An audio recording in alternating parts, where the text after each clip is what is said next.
I came out and made sure it was all safe at the weekend.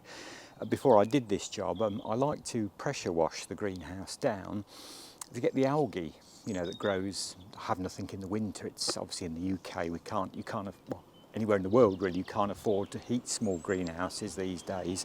Certainly not here in the UK over the winter. So I mainly grow annual plants, get them off started earlier in the greenhouse, and it's a job I don't really enjoy. I'm pressure washing. I don't use a big pressure washer on this. I use a small Karcher because there again it's only 3mm horticultural glass, and you can see I've got one or two cracks in it as it is.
Hello and welcome back to another video. You find me busy in the greenhouse. A few weeks again since I've done a video, so I put a video together. Some of this footage has been taken, say, over a period of 4 weeks. I hope your gardening goes well. Obviously we are into April now, and things are moving on apace. I finally got going on my seed sowing this year, and I'll eventually pan the camera around and show you what I've got come up. And there again, it's just annuals for the garden and for the tubs, like annual bedding plants I'm growing in here this year.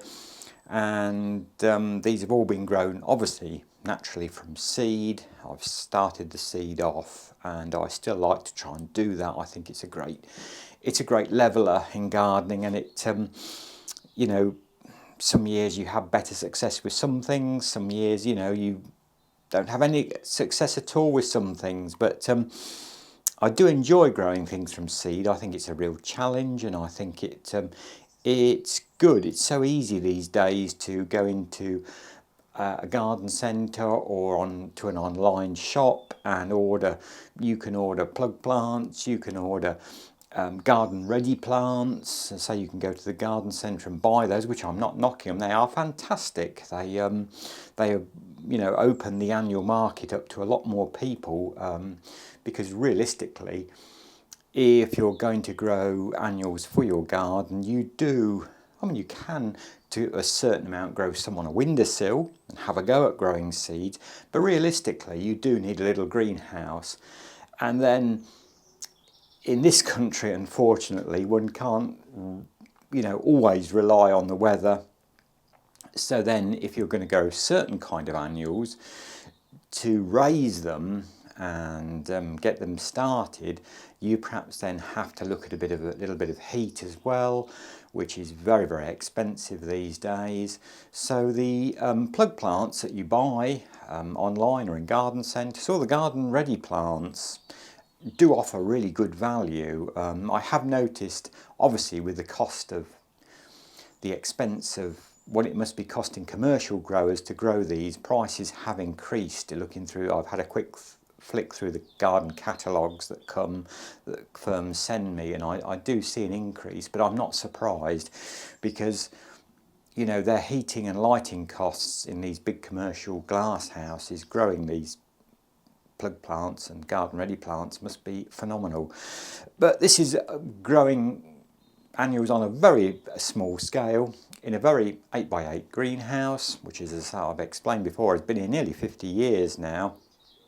I do, to get the seeds raised, I still use my, which we'll have a look at in a minute, and I've done quite a number of videos on this channel and my other channel. I use my little Aladdin Blue Flame greenhouse heater, which I've had one of these. This isn't the one I've had, but I've had one of these since 1978 and always had great success with it. This is a later model because on the first one I had the tank rotted out, so I bought this one new old stock in the mid 1980s, and so this one is now probably 35 years old itself. So yeah, we'll have a quick look what I'm growing and how well they're coming up. It's not too late. You know, it's often best, particularly if you haven't got any heat, or you say you've got a heated propagator that you can put on a window inside somewhere, windowsill, or, you know, in a room even. It's not too late to have a go at annual plants. And even if you just, you know, set a tray full of seeds, it's really fascinating to, you know, follow them through, to watch them come up, see how well they come up, you know, to transplant them on, perhaps into another tray or into little pots and grow them on, and then plant them out and see how well they do in the garden or in the tubs, you know.